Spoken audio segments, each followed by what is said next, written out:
नाजरीन, अफसोसनाक खबर आपको दे रहे हैं। खानपुर रोड मंगसोका थाना कोट नजबुल्ला की हदूद से एक खातून और एक शख्स की लाश बरामद हुई है। लड़के की शिनाख्त रियाज वल्द अब्दुल हसन, जबकि लड़की की शिनाख्त सबीना बीबी जोजा मोहम्मद रियाज साकना शांगला के नाम से हुई है। नाजरीन, ये शिनाख्त इनसे मिलने वाले निकाहनामा से की गई है।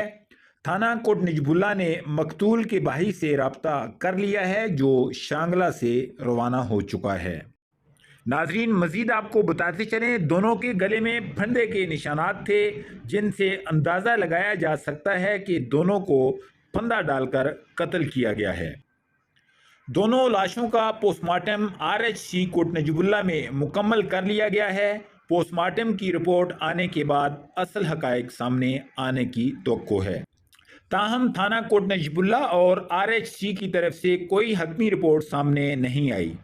पोस्टमार्टम मुकम्मल कर लिया गया है। वारसान के पहुंचते ही लाशों को वारसान के हवाले कर दिया जाएगा।